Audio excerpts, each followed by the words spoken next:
Randy 2D. Samahan niyo pala ako. Ayusin yung mga remote ng TV ng papa ko. Hindi ko magaya talaga yung boses ni Ate Erika. Kaya yun na. Simulan ko na lilinis.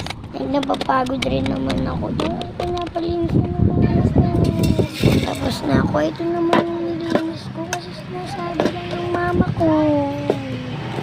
Kasi naliligo kasi mama. Ako na mag-aayos ng bahay namin. And kinuha ko yung kandila. Pinatong ko sa may ebo. Ayan guys, simulan ko na maglinis.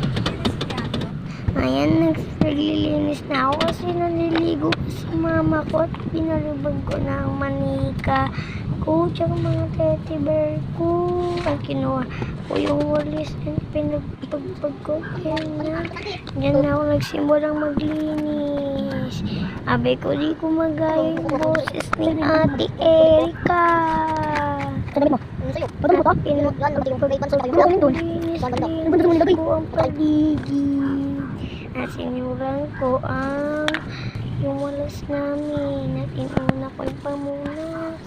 At ayan na, nagsimula na ako. Kasi wala naman si mama ko kasi naliligo. Di pa siya tapos na pala ako dyan. At yung mga teddy bear ko naman yung lilinisin ko. Pagpag lang ng pagpag para makalinis. Charot! Yan, simulan ko talaga. Nagparaming dumi. So, ulog-ulog pa yung mga kailangan gawin. And kung doon na ako tapos, doon na ako magbababay sa inyo kasi napapagod na ako.